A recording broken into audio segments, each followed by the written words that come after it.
వచనం. ఈ దినపు వాక్య సందేశం యోహాను సువార్త 14వ వచనం. నా నామమున మీరు నన్నేమి అడిగినను అది మీకు చేతులు. ఉన్నారా? అప్పులతో ఉన్నారా? ఈ దినం ఆర్థిక ఇబ్బందులతో ఉన్నారా? ఈ దినం రోగాలతో ఉన్నారా? కష్టపడటానికి పనులు లేకుండా ఉన్నారా? వ్యాపారాలు లేవా? లేదా నిరాశలో ఉన్నారా? నా దేవుడు అంటున్నాడు, నీ విశ్వాసంతో ఈ వాగ్దానం పలుకుతుండగా ద్వారాలు తెరవబడునుగాక. విశ్వాసంతో పలికిన వారి జీవితాలు గొప్ప అద్భుతాలు జరుగునుగాక. ఈ ప్రజల్లో చేసిన భీకర కార్యాలు ఇక ఏ దేవుడు ఏ ప్రజల్లో చేయలేని కార్యాలు నీ కుటుంబంలో జరిగించునుగాక. హల్లెలూయా. ఈ దినాన్ని మీరు పేదవారుగా ఉండొచ్చు, ఈ దినాన్ని మీరు వ్యాధిగ్రస్తులుగా ఉండొచ్చు, ఈ దినాన్ని అప్పులతో ఉండొచ్చు, ఈ దినాన్ని మీకు పనులు లేకపోవచ్చు, ఈ దినాన్ని ఒక పూట తింటే ఒక పూట గడవడానికి కష్టంగా ఉండొచ్చు, ఈ దినాన్ని అప్పులు వాళ్ళు మీ ఇంటికి రావచ్చు. కానీ నా దేవుడు నాలో ఉండి వాక్కును విడుదల చేస్తున్నారు. నా పిల్లలారా భయపడొద్దని, పిచ్చుకులు పెట్టే శ్రేష్ఠులని, దేని విషయము చింతపడదని, చింత యావత్తు నా మీద వేయమని, నా మీద వేసిన మీరు నా నామములో ప్రార్థించమని దేవుడు కోరుతున్నారు. హల్లెలూయా, హల్లెలూయా. ఆయన నామములో ప్రార్థించిన వారందరి జీవితంలో అద్భుతమైన ఆశ్చర్యమైన కార్యాలు జరుగునుగాక. ఈ దినం ఏ స్థితిలో ఉన్నది వాతాన్ని మొదలు చింతించకు. రాబోతున్న ఆశీర్వాదం కోసం ఎదురు చూడు. ఆత్మీయుడు దేవుని మొదట ఏమడగాలి? దేవుడు ఏమన్నాడు? నా నామమున మీరు నన్ను ఏమడిగితే అది ఇస్తాను. లోకస్తులను అడుగుతావా? అన్యజనుల వల్ల అడుగుతావా? మారిన వారి వల్ల అడుగుతావా? అసలు పరిశుద్ధ గ్రంథంలో ఉన్న భక్తులు మొదట దేవుని ఏమడిగారు? భక్తులు ఏమడిగితే దేవుడు ఏమిచ్చారు? ఇది నా వాక్య సందేశం. ఆత్మీయుడు దేవుణ్ణి ఏమడగాలి? మొదట చెప్పండి, ఏంటంటే మన అంశం ఏంటి చెప్పాలి? ఒక ఆత్మీయుడు దేవుణ్ణి ఏమి అడగాలి? చెప్పండి అందరూ దగ్గర చెప్పాలి, ఇంకా కొంచెం దగ్గర చెప్పాలి. అసలు పరిశుద్ధ గ్రంథంలో ఆత్మీయులైన భక్తులు అసలు ఏమి అడిగారో చూస్తే కనుక మత్తయి సువార్త 19వ వచనంలో ఉందండి. యేసు ప్రభు శరీరధారి ఉన్నప్పుడు ప్రజలందరితోనేమో నా నామమున మీరు నన్నేమి అడిగినా అది నేను మీకు చేస్తానన్న దేవుడు శరీర ఆర్థిక ఇబ్బందులను, శరీర రోగాల నుండి, రుగ్మతల నుండి, శత్రువు చేతి నుండి ప్రతి ఒక్క దానిని విడిపించిన సామర్థ్యం గల దేవుడిని ఈ భక్తులు ఏమడిగారో చూస్తే కనుక ఒక వ్యక్తి వచ్చి అంటున్నాడు, సద్బోధకుడా, నిత్య జీవము పొందడానికి నేనేం చేయాలి? మొదట ఒక ఆత్మీయుడు అడగవలసింది ఏంటి? నిత్య జీవము పొందుటకు నేను ఏ మంచి కార్యము చేయాలయ్యా? ఎప్పుడైనా మనం ఇది అడిగామండి, మోకరించగనయ్యా అసలు పరలోక రాజ్యం వెళ్ళటానికి నేను అలా ప్రార్థన చేయాలయ్యా, పరలోక రాజ్యం చేరటానికి నేను ఏ రీతిగా నడవాలయ్యా, పరలోక రాజ్యానికి రావటానికి నేను ఎలా బ్రతకాలయ్యా, పరలోక రాజ్యం చూడాలన్నా రావాలన్నా నేను ఏ కార్యాన్ని భూలోకంలో ఉండి చేస్తే నిత్య రాజ్యానికి నేను వారసురాలిని అవుతానయ్యా అని ఎప్పుడైనా మోకరించి అడగమండి.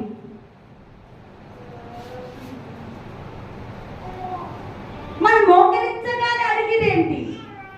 నాకు ఇది కావాలి, అది కావాలి, అది కావాలి, ఇది కావాలి, ఇది చేయాలి, మా పిల్లలు బాగోవాలి, మా భర్త బాగోవాలి, మా భార్యలు బాగోవాలి, మా చేతి నిండా పని ఉండాలి, లేదా ఇది కావాలి, అది కావాలి.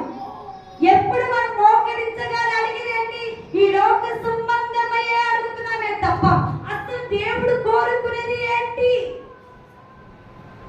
దేవుడు అసలు మనం అడగాలని ఆశపడేది ఏంటి? అసలు ఈ భూలోకమునికి యేసుక్రీస్తు ప్రభువు వారు ఎందుకు వచ్చారు?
నిత్య రాజ్యానికి వెళ్ళాలని ఆశతోనే కదా.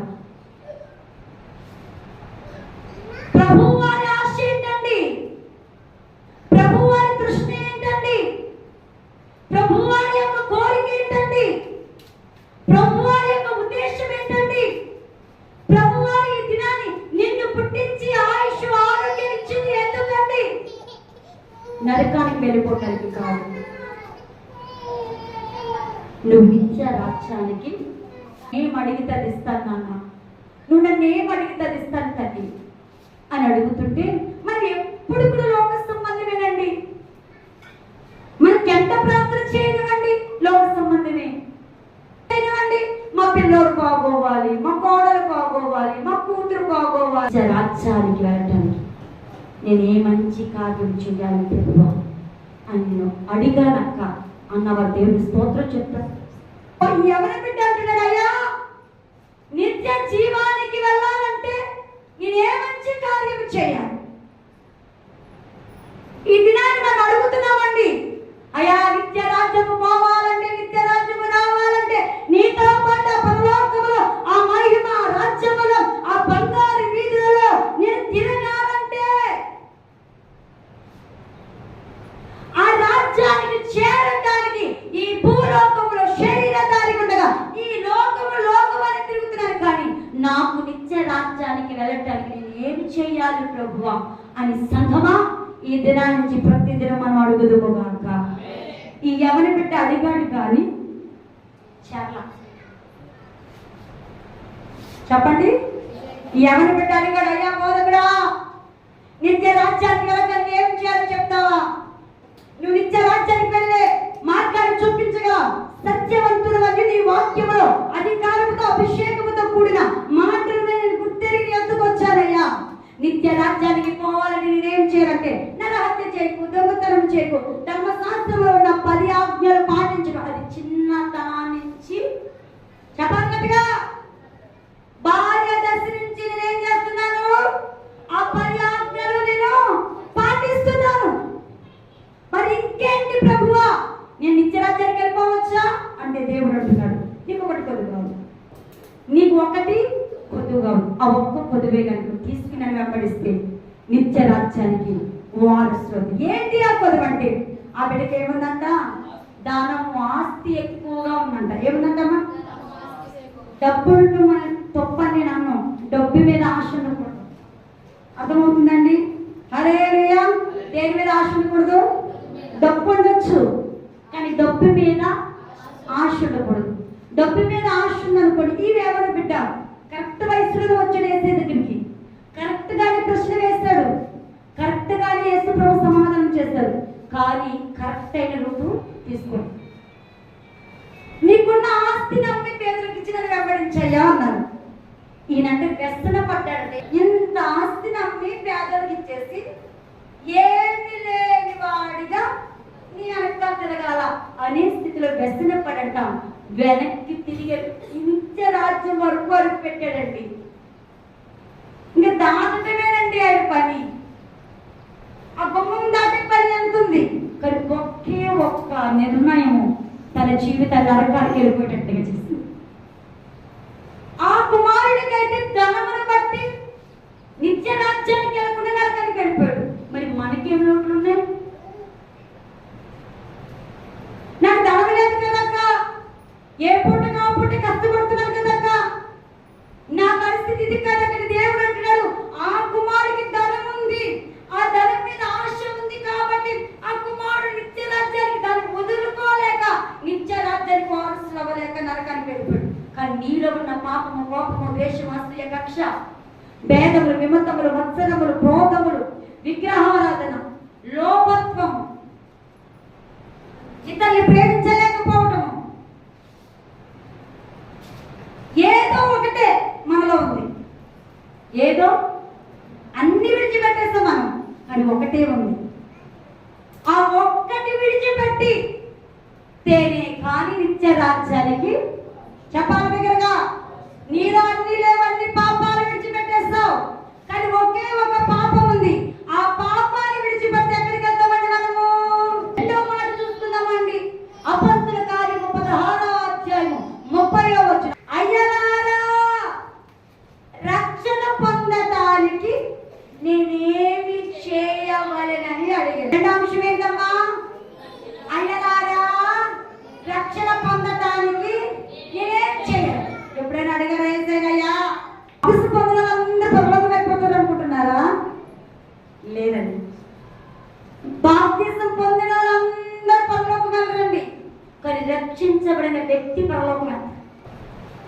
ఇది నేను మనం అనుకుంటున్నాం నీటిలో మునిగితే చాలు పరలోకం వెళ్ళిపోతున్నాయి.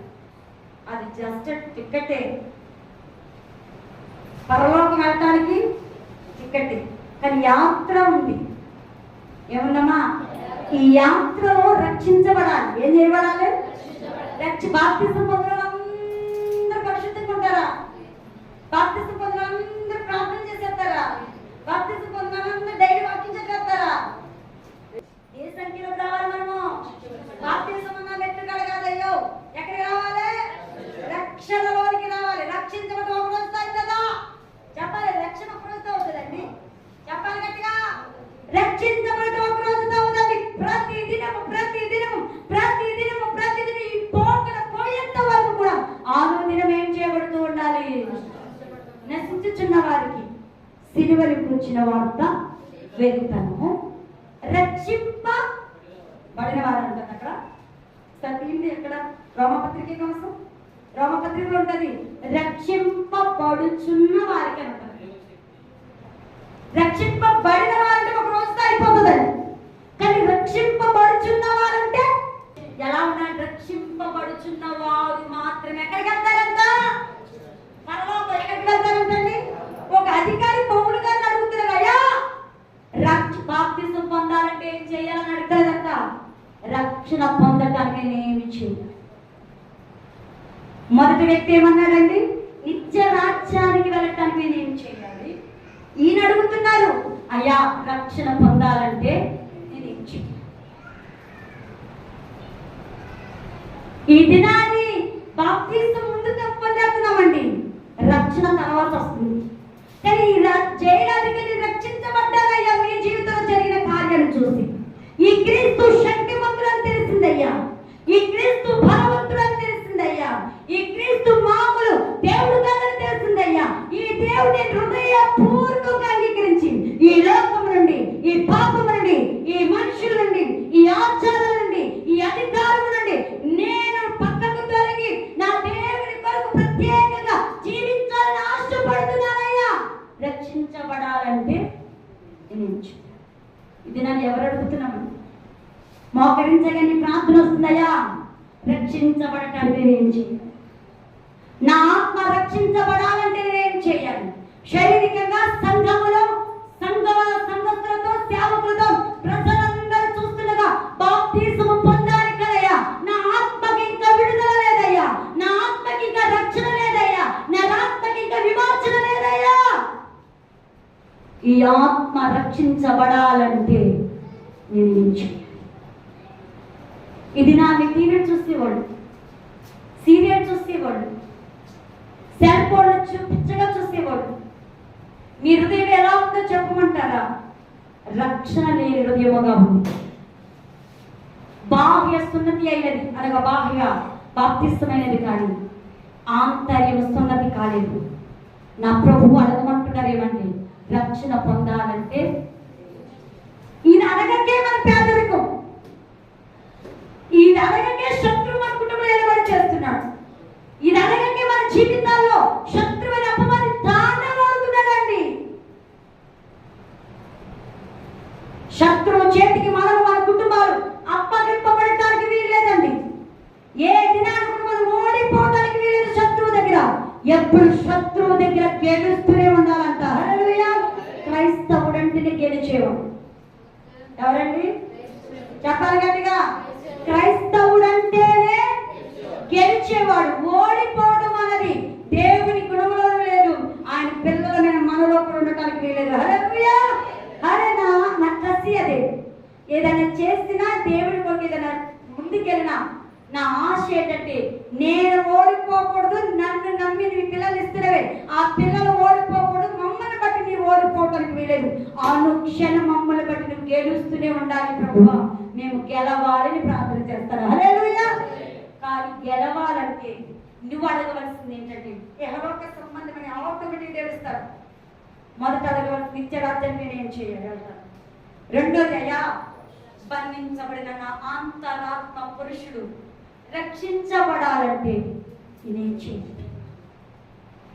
ఏ రీతిగా అయితే నా అంతరంగంలో ఏలుబడి చేసిన పాపాన్ని నేను విడుదల పొందాను, పాపం అయ్యా. ఆంతర్య పురుషుల్లోకి ఏదో ఒక క్షణము పాపము శత్రువు తీసుకొస్తూనే ఉంటాడు. అయ్యా నన్ను క్షమించండి, నీ కొరకు జీవించాలి, నేను ఆత్మలు రక్షించబడాలి, ఎలా జీవించాలి నీ ఆత్మ తపనతో ఉంటే గనక కొత్త మార్గం మీ ద్వారా దేవుడు ఏర్పరచబోతుంది. మొదటిగా ఏమడగాలంటే మోకరించగానే ఒక ఆత్మీయుడు చేసే ప్రార్థన ఏంటో చెప్పమంటారా? నిత్య రాజ్యానికి వారసుడిని అవ్వాలంటే నేనేం చేయాలి?